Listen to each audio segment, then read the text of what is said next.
Hello.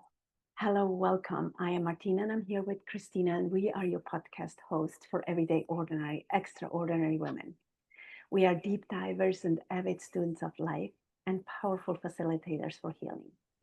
In real life, I'm a life coach specializing in parent and women empowerment, and I'm also a sound healer.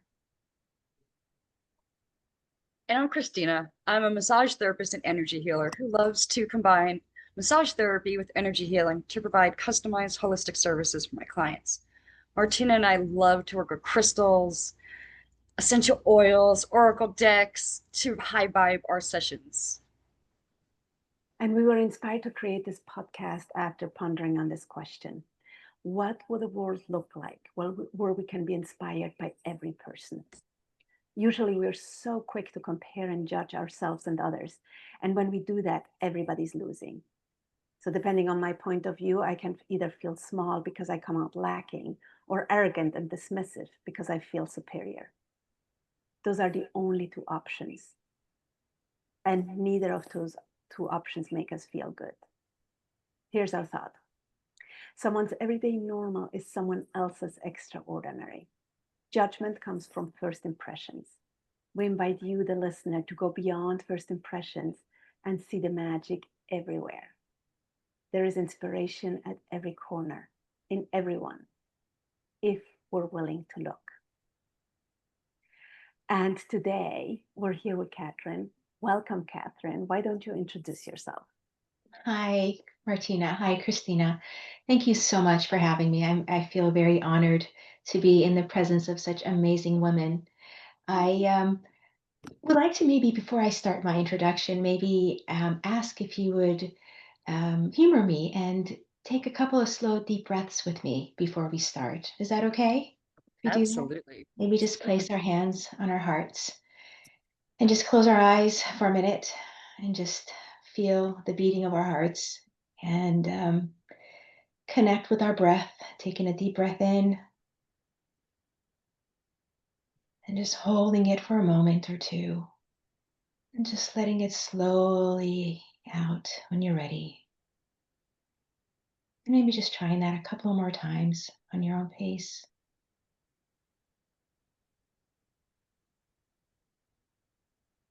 Connecting with the present moment,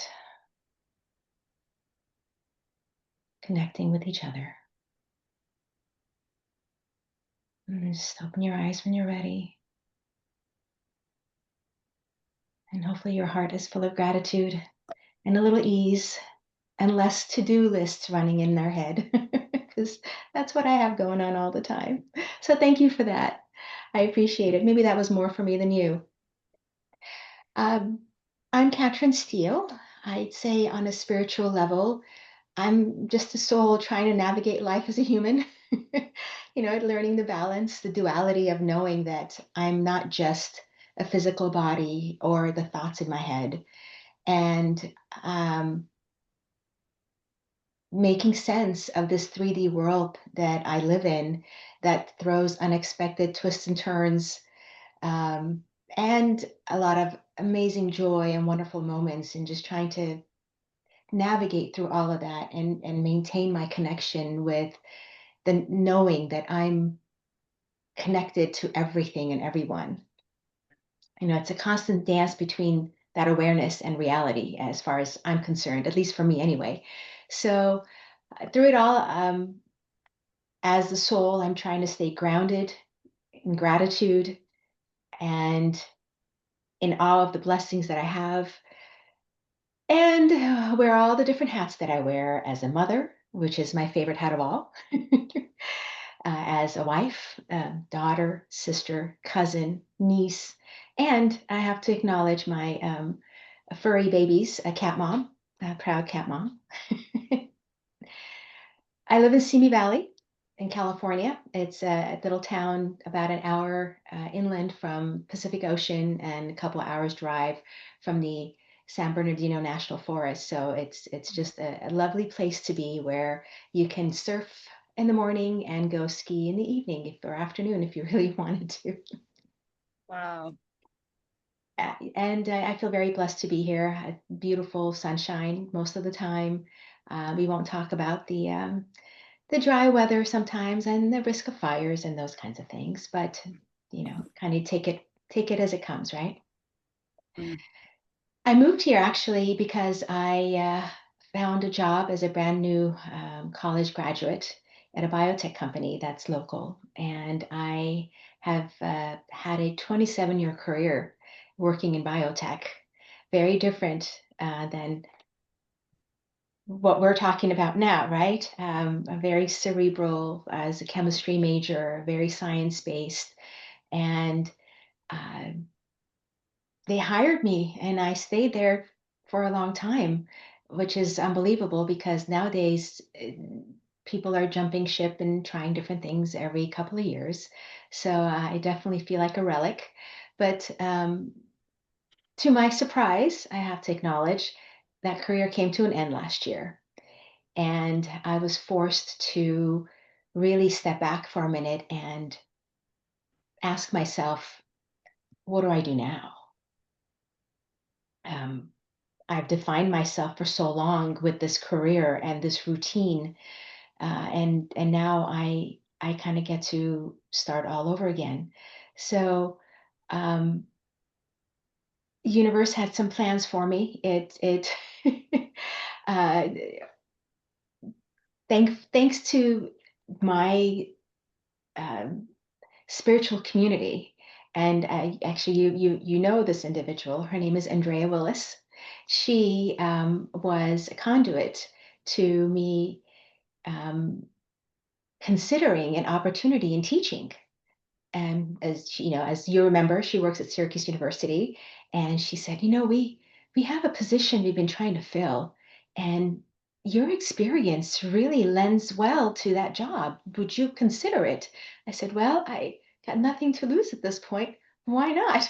So, so I put in my resume, and uh, I was able to basically transition my collective experience into a project management um, field, for lack of a better term. And I was hired to teach project management at Syracuse University online. So I'm here in California and I have students in New York, which is lovely. I was just going to ask you, how do you do that? Because you're in California. Are you moving? Are you? Tell Yeah, me I how know you. everybody asks me that. It's like, hey, did you move? But no, I didn't. Thankfully, it's an online program, so I'm able to work remotely actually. So I get to eat the cake and have a cake and eat it too. Oh, that's great. Good for you. That's beautiful. There's so much juicy nuggets in what you shared, but I'm really curious too because you didn't meet Andrea in from the biotech world, you met her from your spiritual practices. So there's a couple of things there. So I'd say you kind of started the groundwork for your change before your biotech career actually ended, because you already started your spiritual work before that. Definitely, definitely. So I'd say you started this way before um, that experience ended, and then how beautiful that you had this community to lean on, that this transition was so smooth and easy for you. Absolutely. And it really has been very surprising in so many ways. And I think if I had to say, if there's a theme to this conversation for us today, I would have to say it's the word trust. I have had to lean heavy into trusting the universe and accepting that it's got my back, accepting that it's going to help me navigate my path on the journey that's going to put me in a position that's for my best and highest, and um, for the best and highest of those around me. Right? There's so many times that we doubt ourselves. The judgment that you were talking about earlier, Martina. That self-criticism. Um, not good enough mentality, not doing enough mentality, all those things, they all have a way of, excuse me, um, minimizing us, making us small. And I've truly struggled with that. I'd say most of my life, and I don't know anyone that hasn't. Mm. But my spiritual journey really has allowed me to have a safe space to build that trust with the universe, so that when I am in turmoil, when nothing just makes sense to me, I just kind of throw my hands up in the air and say, okay, universe, just take control. I trust you completely.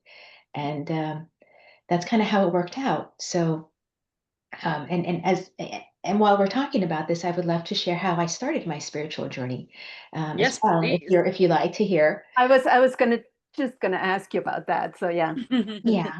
So, about 12 years ago, I found myself in some a difficult chapter in my life. I was a new mom, working really hard. And Christina, I know you can appreciate this. Like, you just work really hard. You put your heart and soul into this, right? Trying to prove my worth and my biotech company, which is a very competitive environment, a lot of pressure, a lot of stress. Um, I have a very A-type personality. I like things a certain way, and I have certain standards I hold myself to, and sometimes others I try to ease back on that. But um, I want to have my house a certain way. I want to have access to these activities. I want to be able to see so many people. So, like, juggling so many things, and I truly burned myself out, and I was too proud to ask for help. Um, to a point where my body just broke down, and I was just constantly sick and nothing was helping me. All the Western doctors would give me a prescription for this or that, trying to treat the ailment, but never the source of the issue. And it was at that moment that I realized, like, there's got to be more. There's something else happening. There's something emotional happening. There's something spiritual happening. There's a breakdown happening beyond the physical layer that I'm in. And that directed me to seeking healing through Ayurveda, and finding a practitioner that was able to help me understand that I had completely drained myself at a cellular level, from the energy that I needed to sustain my well being. And through him, as part of my healing process, I discovered meditation. I knew of it, but not really immersed myself in it. I started. I checked out Deepak Chopra site at the time, and I came across these audio meditations, these guided meditations that they were offering, and I resonated with this voice that just was so soothing and so calming. It was almost like being hugged. I found that it was a gentleman by the name of David G. Heard of that man? Yeah. At the time, he was working at the Chopra Center, and I just downloaded that meditation, and it was really a very simple breathing meditation. It was called a stress meditation, and it's 10 minutes, and all he did was just take me through some breathing. Are you familiar with the box breathing, box breath? So it was a couple of sessions of that. And then there was another breathing that he continued that with. And collectively, doing that meditation in the morning and in the evening, it truly helped me find myself in a way that no other doctor was able to do. And I was in love. I was in love with David G. I was in love with meditation. And so I started following him. I started looking for other meditations, and I tried to make that a part of my life. And I joined his community where I would get emails and such. About 5 years later, in 2019, before COVID got the best of all of us, um, I got a newsletter that was talking about, hey, are you ready to be part of my Masters of Wisdom and Meditation teacher cohort? And I said, I don't want to be a teacher, but I would love to immerse myself into meditation. I would love to just dive in and learn all I can about this. So um, I did. I signed up. We did the online version of the course. And then at the end, we have the 1 week culmination where everybody comes together at the Nest down in Carlsbad. And that's where I met Danielle, Trina, Andrea, and so many other amazing souls, all on the same journey of self-healing and discovery of what is outside of this 3D world that we are so attached to. Like, can we, break down the walls that we have been living in all our lives and open ourselves to the miracles that exist outside of it. So that's kind of how I got into this. And that's it's been in the works for quite a while. It's been very slow, but it's just been the biggest blessing for me to meet all the soul sisters and brothers that I have now, the community that I've embraced wholeheartedly, that nourishes me from inside out. Yeah, it's so beautiful. And it is, like it is for us to find the people, right? Find Our our tribe, yeah. community often. Yeah. Christina talks Like-minded. about that often, but let me just for our listeners say she's talking about Danielle Ardigo, who was on the podcast, Andrea Willis, who was on the podcast, Trina Gower, that was on the podcast as well. So if you want to go back and listen, just go ahead and do that. But yeah, it is, and like if you're a type A and you were saying, people stay in their jobs, you would not have left on your own, most likely, No, if the universe would not have, if they wouldn't have kicked you out, right? But you needed to go. I did. I did need to go. And that's why this whole concept of trust is so profound for me, because um, when you're in the corporate world and you have a good job and good insurance and all the things that come with it, the golden shackles, why would you walk away from that? Right? You never walk away from something like And that. Be that's silly. beautiful, like the golden shackle, such a great way Yeah. of putting it. Yes. Um, but I honestly didn't, I couldn't imagine life without what I knew, because I have been there for so long and it was all I knew. But when the universe decided, okay, it's time for you to begin a new chapter in your life, and this is how it's going to go. What do you say? What do you say to that? You just like, okay, bring it on. Let's do this. So this additional freedom of time that I've gained through this process. Now, mind you, I did jump right into another job. We need to work, right? We need the income. We need the insurance. We have young families raising, and but it doesn't consume 40, 50 hours of my time a week like my other job did. And so I can breathe. I can have opportunities like this where I can engage with amazing souls like you. I can take classes and grow. I can contemplate the idea of, what if I actually formally put myself out there and started practicing Angelic Reiki, which I learned through Danielle. I didn't even know what it was up until 4 years ago. And it was, again, divine intervention. Universe guided me to her website. I was looking for something and I landed on her website, and I saw that she was offering, um, you know, um, healing sessions, like quick sessions if you need help. And my mom was not well. And I reached out, I said, could you please send, a quick burst of Reiki love to my mom to help her heal? She had the worst COVID ever that I know of. I mean, from a symptom standpoint, it just broke her down and was not getting well. And so I reached out, I said, Danielle, could you please help her? Because I really felt that energetic healing is the wave of the future. It's like, it's all about energy. And even though I wasn't a practitioner, I was like, I know people that do this. Maybe they can help her. And the next day when I talked to my mom, she was so much better. And I was just kind of taken aback. I said, that's what I need to do. I need to talk to Danielle about this. And so I discovered Angelic Reiki through her. And I jumped into that, just as I jumped into the meditation teacher training, not thinking that I'm going to be offering healing sessions, but I want to know more about this healing thing, this woo-woo stuff people talk about. Like, how do you get better with this high vibrational energy? So it's been such an awakening for me to discover all these different modalities of healing. And I'm a student of life. I'm taking classes whenever I can, and I want to learn more, and I want to immerse myself into more of this. And not having a corporate job is going to afford me that blessing. Freedom. Yeah.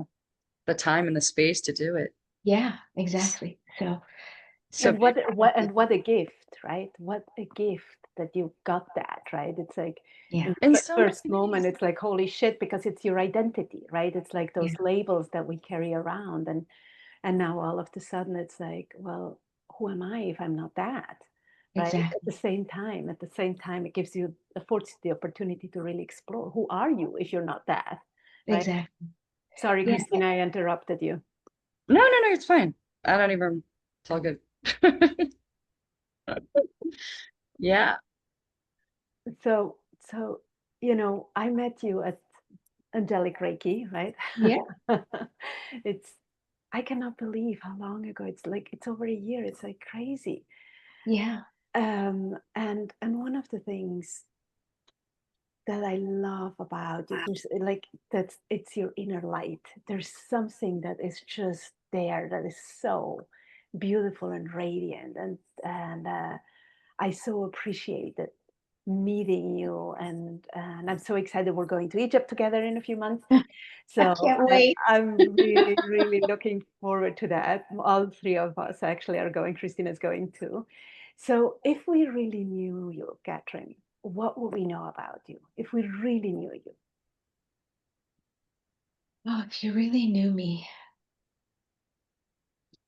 I'm going to start crying. If you really knew me, I would say you would know that all I want in my heart is for you to be happy and for me to do everything I can for you to feel that. I truly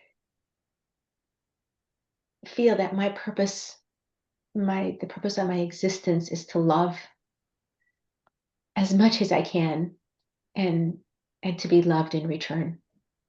And through that love, I feel that there is healing that can happen for all of us, that unconditional support, that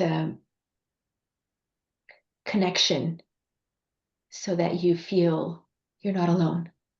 Mm. I got your back. I would say that's what I would say about what it would mean to know me, because I got your back.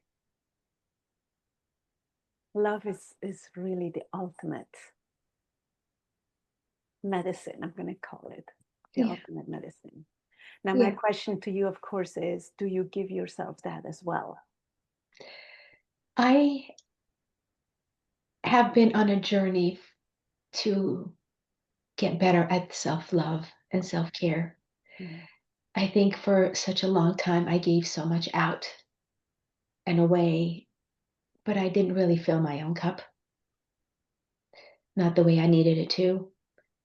And I've been through phases in my life where I've been very depleted and I had to pick back up again and you know, get back on the horse. But I feel that this phase of my life, it's going to be a lot more about self-love and self-care and giving myself permission to be my authentic self. However, that's going to be transpiring. And that was one of the messages from Andrea I'm sorry, Danielle, actually, with regards to our Egypt trip. It's like I'm just shedding layers so that I can kind of come out of my cocoon Mm. and be me, because I I cannot wait. haven't given myself permission to for so long. So yeah, and it's a slow process, but that's Mm. um I'm hoping that with the community that I have around me and the experiences that we're going to have together, I will be reminded to care for myself, break those old habits of constant, because they become habits, right? They become the way you do things, and you get on like auto mode, autopilot. I'm Absolutely. guilty of doing that for a long time in so many things, even though to me, I was thinking I'm doing the right thing. Sometimes too much of the right thing is not a good thing either, right? So, yes, I'm trying to be more loving and more compassionate and more um, sensitive to my needs and be better at listening to myself. Yeah. Yeah. So what are the things that fill you up? What do you do to recharge your batteries?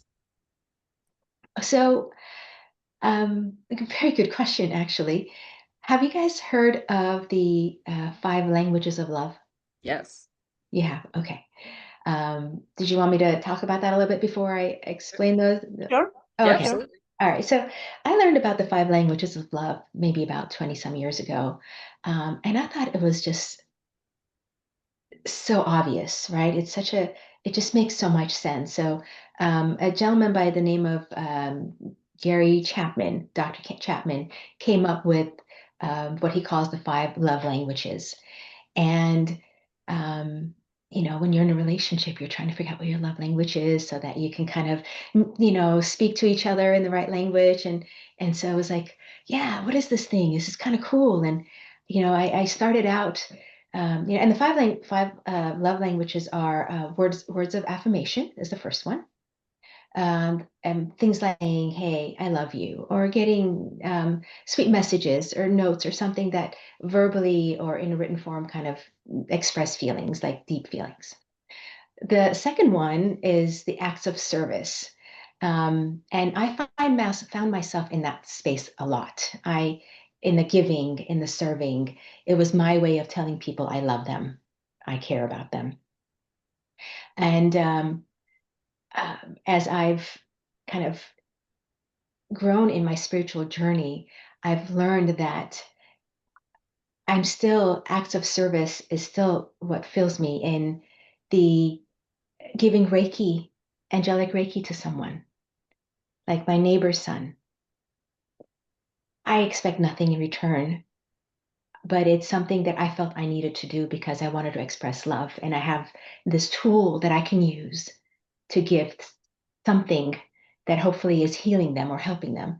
So it's like, this spiritual journey is kind of weaving itself into the love languages as well as I'm kind of learning more and more about it. So that's something that fills me up. And always has actually the acts of service and receiving it fills me up too. No, so not just giving, but an exchange helps balance me and keep my cup full.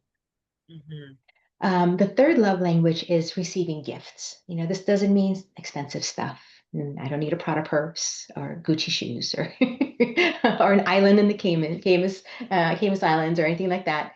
Um, it's just the thoughtful acts that help me feel that, oh, you thought of me, or me too. Like I make a card with stickers and stuff. Leave little um, notes in my son's lunchbox, little gifts, little surprises, things to say, I'm thinking of you, you're special.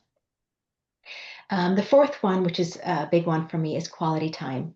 That um, kind of like what we're doing right now. We're spending time together. We're not on our devices keeping up with social media. We're connecting. We're sharing from our hearts.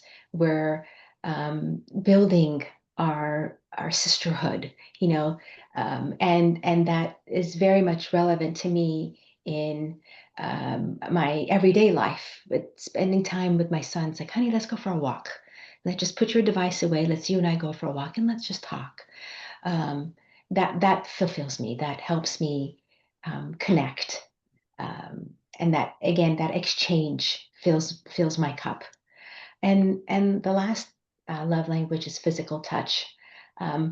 Martina, I think you probably know of this, but I'm very affectionate. I'm a hugger. even if I just meet you. So Christina, expect a big, huge hug when I meet you. I'm a hugger too, so Perfect. And so I love holding hands. I love caressing. And I love being held and being hugged and getting, the hey, good job, taps on the back. So these are the things that fill me in everyday life. And I also communicate them out as my language to others, as my love language, so that I'm expressing um, all the ways that I love everyone around me. So And there you go. it's beautiful that you're so conscious about it, and really, because it is a give and receive, right? It is otherwise it's kind of stale and dead, right? If it's not an exchange, right? Yeah, But your awareness of it, and really your your awareness and consciousness and willingness to really be present to it and express it is just really, really cool. It's really cool. I don't know how else to say it. thank you. It's, you know, and, you were talking before about being depleted, right? It's like I know that if I'm depleted, there's not a generous bone in my body. There's really nothing to give, right? And knowing that and knowing how to fill yourself up on a daily basis, and maybe even schedule all that stuff so you can take care of yourself is priceless. Yeah. Really, Yeah. really And like you priceless. said, I'm trying to do more of it, right? That awareness is the first step. And I'm just trying to be more in tune with that and make space in my daily life for some of these things. So not to say that I don't love turning up 80s music and dancing in the kitchen when nobody's around. I mean, that fills me up too, right? Walking in the sunshine fills me up too. And it's amazing how many ways you can feel fulfilled and recharged. And it's such a blessing that we are in tune with that. And I think my spiritual practice has really allowed me to have that understanding and that awareness. Because probably before that, I was clueless. I was going to say you allowed yourself to do that. Yeah. That's the biggest, right? It's like we all have that. You said imposter syndrome at the beginning. For me, it's almost like being too much, right? A lot of us have that conversation as well, right? So we try and tone ourselves down, make ourselves small, fit the mold, right? Rather than allowing ourselves to express and be willing and aware and allow ourselves to do what we need to do, what works for us, right? Yeah, exactly. Never to the detriment of somebody else, because we wouldn't do it really. Like if we're standing in our spiritual path, we won't willingly do something that causes harm, Yeah. unless it contradicts with what is best for us, Yeah, exactly. right? Yeah, beautiful. So let's just switch gears completely. We're talking about dancing in the kitchen. Tell us a funny, silly, or embarrassing story. Oh boy. Um, okay. I'll just do this. So I'm embarrassed even thinking about it. So um, my family and I just got back from a vacation in Cabo. We went to Mexico, and um, it was just so beautiful and relaxing. A little bit of that R&R, just no agenda, no rushing anywhere, no sightseeing, just being and just feeling the ocean breeze and just being in the pool and lounging and all that good stuff. So, on our second day at the resort, I now just backtrack real quick. So we're in Mexico.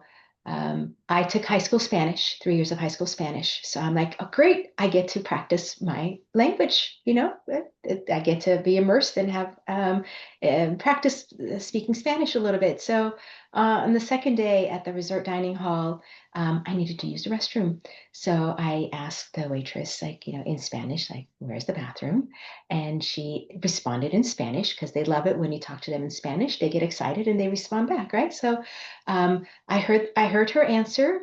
I'm like, okay, I'm translating in my head. Okay, she said, go through the doors, turn right, and it's on there on the left. I'm like, I got it. So I'm translating still in my head, walking through. I followed the instructions. I went through the door. I turned right, and I saw the bathroom sign on the left-hand side, and I turned left and now went straight in. And as I'm walking to the stall, I noticed some urinals on the wall. I'm like, that's odd. But okay, I need to go to the restroom. So I just went in and I approached the stall. I went inside and I just kind of dismissed it. No big deal. It happens. Sometimes they have, they switch bathrooms. It's fine. So I close the door and then a second later, I hear a man's voice like, janitor maybe coming in? I think they must have seen me go in there. And I hear the voice getting closer and closer, and I hear the voice go into the stall right next to me. And I realized, oh my God, I'm in the men's bathroom and there are men in here.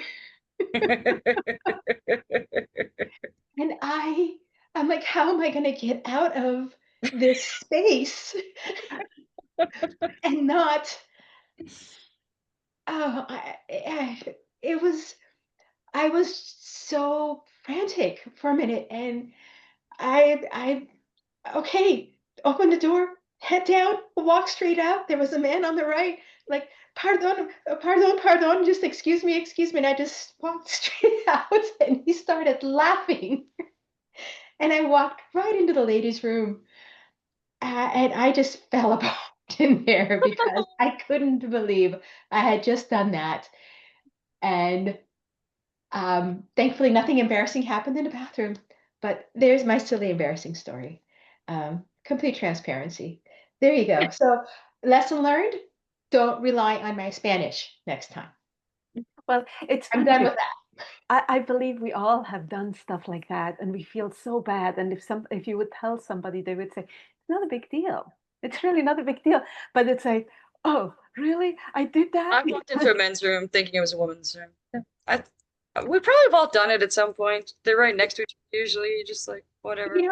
I'd like to ask, do men walk into women's rooms accidentally, Occasionally. not knowing? I'm sure. I don't Probably. know. That'd be interesting. So, since we're obviously acknowledging we've done it, anyway, Probably, because it's yeah, we're all, yeah, I yeah. believe. Especially the I'm ones that just have like sometimes like they have like their silly words for man and women, or sometimes they're just like images. Like Yeah, I know. And yeah, drunk in a bar, like it's easy to mix those suckers. so so there you go. That was my very recent embarrassing moment and lesson learned to um, speak English next time.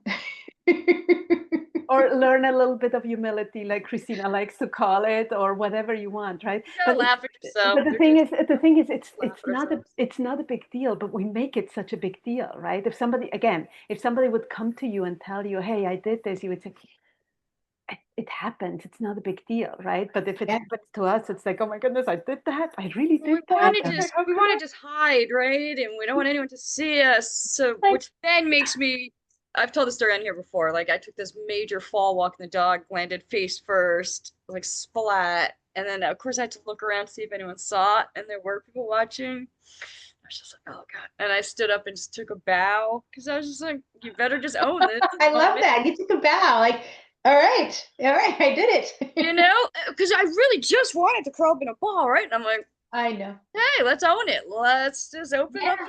And Yeah, if we can't laugh at ourselves, what's exactly. the point? So there you Mm. go. It reminds me of what my grandfather would say. He's like, don't take yourself so seriously. So there, I'm not taking Yeah. myself so seriously. And so now everybody can hear about my silly story. All right, well, let's talk about something really awesome about you. What's your superpower?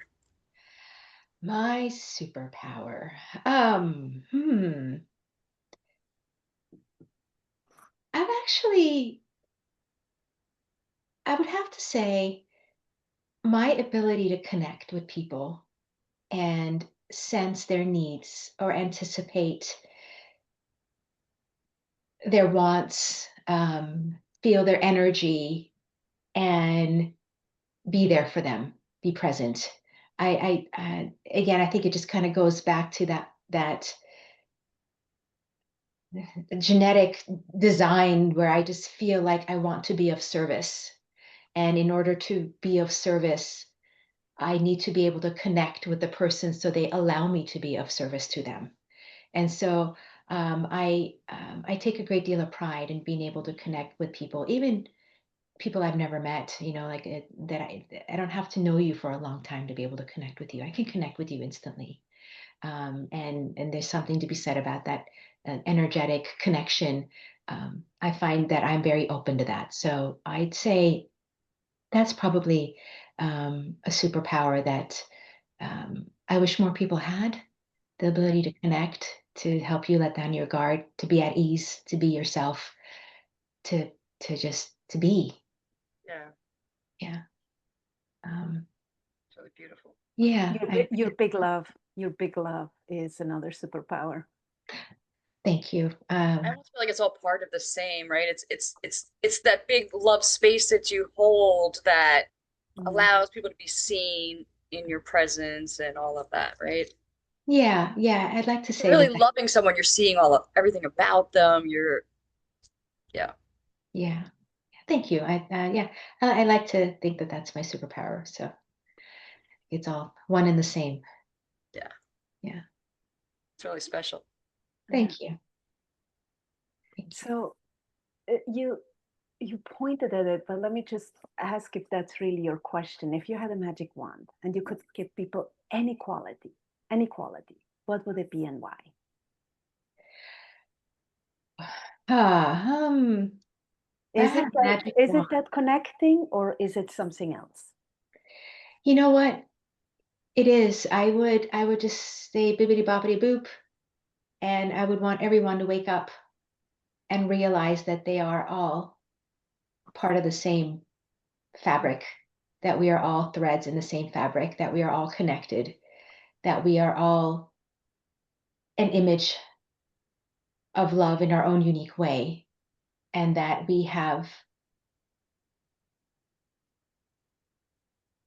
that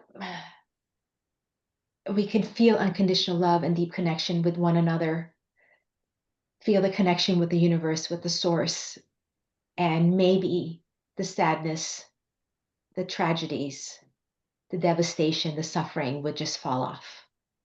And we could all feel the abundance of love that is our divine right, that we so often forget we have.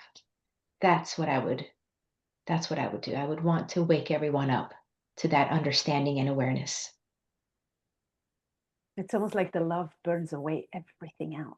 That's what I hear or see when you're talking about it. And it's really exciting. Like just the idea is like, wow, yeah. If we get that it's our birthright, right? It's our birthright Yeah. to feel that love. Yeah.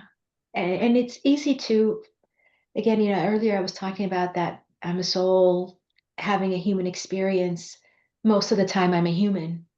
And I have to remind myself that I'm a soul. And it's that human part of us that just seems to want to keep forgetting and suffering and being stuck. And without that awakening, it's really hard to rise above and let go and recognize that we are love. Everything about us is love, and to try and exist in that space. That's what I would wish if I could have a magic wand. You got one, Martina? Well, I'm just listening to you and I'm like, yeah, this is just so beautiful. For me, there's so many things, right? It's like, do I have to pick one? Right, I know it. Like Yeah. knowing, Yeah. like for people to feel seen and heard and appreciated. That's one of my big ones, right? So they know who they are. Yeah. And if they know who they are, they know that they're loved, right? Yes. Yeah. Exactly. One of the prompts in David G's meditations is, who am I? And you wait for your higher self to answer that question. You repeat that, who am I? Who am I? Who am I? And I've sat with that for years.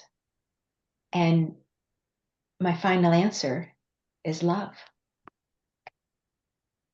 When it's all said and done, I am love. I just tend to forget that when I'm too busy being a human. So I would like everyone to see that about themselves and not forget it as much as we do. Beautiful. So good. So juicy. It is. I mean, if you just get present to that.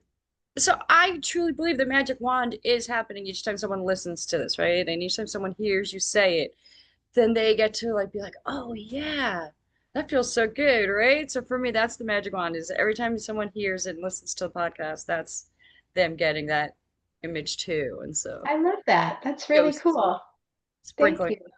So yeah. Yeah, let's hope. Maybe what you ladies have started with this podcast, that is a weekly magic wand that you just put out there and you just gift the world with the wisdom that comes from the conversations, and hopefully it resonates with those that are ready, Yeah.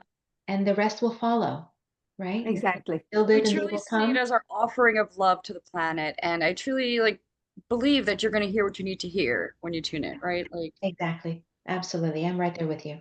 yeah, yeah. So, Katrin, what made you who you are today? So maybe what was your biggest lesson, or what took the most courage, or maybe when did you stand for something that mattered to you? Wow. I would, you know, one of the biggest lessons that I'm learning even to this day is just how much power old conditionings have in our day-to-day lives. I'm a constant work in progress, like everybody else, right? We're just trying to figure things out as we go. But that the challenge that I've been trying to overcome as a child and as a young adult, that's helping me become who I'm meant to be, is um, letting go of the armor I acquired trying to protect myself as I navigated through the challenges of my life at every stage of the way. You put yourself in such a protective state that it almost becomes your downfall. Yeah. Well, And the thing is, if you protect yourself from everything, not just the things that you don't want, right? If you protect your heart from heartache, you keep all love at bay. It's not just some love, but all love at bay. yeah, So it's like you're stifling yourself, and that's with everything in life. Yeah. yeah. And the biggest armor that I acquired was the armor that made sure I would not ruffle any feathers. I would go with the flow, you know, not, you know, um, upset anyone, be a good girl, do the right things, make good decisions, say the right things, wear the right clothes, that armor where you present yourself a certain way. And some of that is still you, but you also tell yourself, it's okay, let it go. You don't need to say anything. It's not that important. Go with the flow. And I think what happened was I over time became that person that was, hey, what do you want to do? I don't care. Whatever you want. What do you want me to order? Do you have a favorite? No, surprise me. So much so that I just kind of forgot that I have a preference or I have an opinion or I have strong feelings about stuff. So that's the armor I'm trying to release. And as I was, kind of connects to what Danielle was telling me about my journey to Egypt, is that to becoming unapologetically who I'm meant to be. It sounds scary to me to be unapologetically somebody. I think of people that are disruptive and I think of people that are mean or rude and they don't care what they say and they just say it because that's how they feel and it doesn't matter how it affects other people. I was never one of those people. So I'm hoping that that's not the person I'm becoming. Well, again, like I don't believe that you ever will be. I don't believe you ever will be, because that's not you, but you will express it in a way. As I said before, right? We don't, it's not in our nature to do harm. And Yeah. we will not do things that is damaging to others unless it's in complete and opposite to our boundaries, right? Yeah. But then my question to you with regards to this question is, to this answer is that something that you learned, like, is that something that is societal and has been handed down, or is there something specific that happened, right? Because like what you're saying, that's most women recognize themselves in it, right? I believe that part of the challenges that most of us have in our relationships is because up until this point it was like keeping the peace rather Yeah. than no, you know what, I actually have this preference, and I know this in my relationship, like the friction that happens because I'm now saying, no, this does not work for me, right? And it's like, what do you mean you have an opinion, right? I'm like, yes, I do have an opinion on this, right? And so it causes friction and challenges, but it's Yes. so necessary, and it's necessary for both, right? It's necessary for us women to stand up, and it's necessary for men to actually have a partner rather than just somebody that they can just carry along wherever they want, right? That's not partnership, No, right? you're absolutely right. And So is it something different other than just societal conditioning that happened? Like I can tell you, for me, it's like my dad was really strong, right? And it's that generation when women were worthless anyway, and my mom always did yeah, follow, and so I learned from the best, right? So in a way, and yes, there's the societal part, of course. yeah, yeah. But I think all of those apply. It's definitely society, the stereotyping of roles of men and women. Even though we like to think that we're breaking through those bonds, I've been around this lifetime several decades and plus. So it's, when I was in my 20s or even a kid watching the adults around me, that was the norm. You didn't make a fuss, you kept the peace, you did your thing. So there's the societal element, there's the cultural element, definitely a cultural piece. I'm Armenian. I grew up in Iran for most of my childhood, and then we came to this country, and we had been in Iran for generations. So there was that. The country itself has very stereotypical roles of men and women and the rights of men and women. But then culturally, the women did everything all the time. They tended to things, and the men did, all the decision making and had the final voice in things. So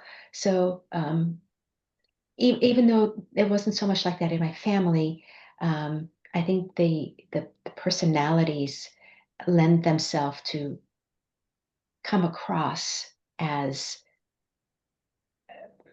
it's best that you behave. And It might be dangerous yeah, like stay in depending your where you lane. were. Yeah. Yeah. Um, and then when I came to this country as an immigrant, I had to learn to adapt. And you don't want to be different. You don't want to raise your hand. You don't want to, you don't want to be any of those things that draw attention to you. So you minimize yourself to kind of assimilate into um, the awful teenagers and the people around you. Thankfully, I had been blessed with good friends, and I found places where I could kind of come out of my shell. But again, part of me, and I'm going to, take a chance and say, I think there's some generational elements here, and that may have just been passed down, that I'm still maybe working through a karmic process. Oh, sure. I really Of feel course. there is that element in there.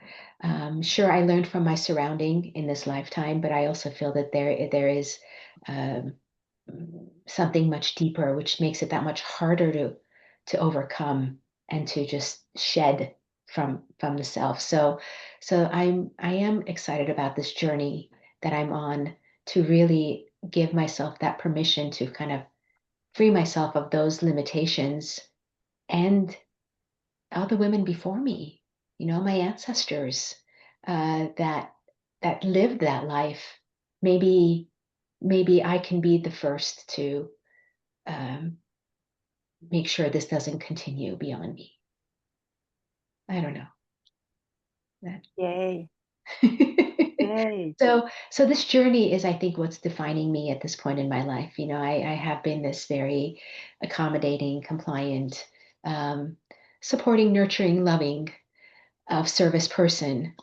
Um, To the the point of process, your health and well-being. Yes. yeah. And now it's like, okay, let's try to change the balance a little bit, and still stay that loving, giving, compassionate, caring person, but also give that to myself, and allow me to express my feelings and not be in fear of the outcome of that. Because that's a different thing, right? When people are used to seeing you in a certain light, now you're all of a sudden saying no, or expressing feelings, or pushing back, and like, whoa, what's going on here? Um, Mhm. who are you? What did you do with the old Katrin? You know, so I'm that's my journey, and I think that's what's kind of defining me, and hopefully helping me become the best version of myself that I'm meant to be in this lifetime. So I'm very excited to meet her. Yay. I We wish are I just, too. yeah, absolutely. And I did a Tai Chi class, like a freebie, like a 1 week challenge, and they were talking about saging rather than aging. Ooh, And I was like, that's beautiful. So you become a sage, right? You become more into ourselves as we yeah, sage, right? So yeah, yeah. I so love that's that. that's part of what I hear when you're talking. It's like, yeah. Yeah. So, yeah, I think at some level we're all on a similar journey of letting go of things that no longer serve us. I mean, we hear that in meditations all the time, right? Take a deep breath in and accept love, and when you let it go, release what no longer serves you. Yeah. Well, we're doing the same thing um, in this lifetime at deeper levels, Mm. and I think it's the only way to get rid of additional golden shackles. I love the golden shackles. That's actually something I'm going to steal. So Steal away. Oh, all right. So last question. What do you want people to remember about you? Oh,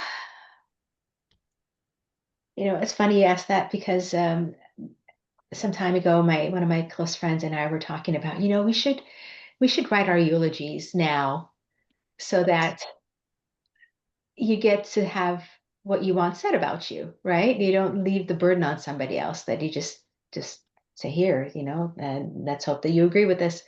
Um, it sounds a little morbid, but not so much, because um, we all want to leave something good behind, right? We all want to have a legacy that people would look back at and say, even for a generation or two after we're gone, that yeah, that was something awesome about that person.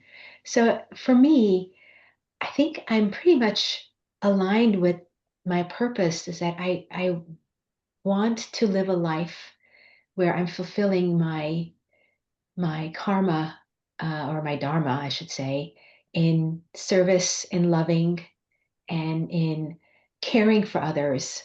And I hope that that's how I will be remembered through my actions, through the proof of the life that I lived, through the love people felt, through our relationships and our connections and the support that they received. Um, Knowing that I want to help others and make their life a little bit better, um, even if it's just a smile or a hug or whatever it is.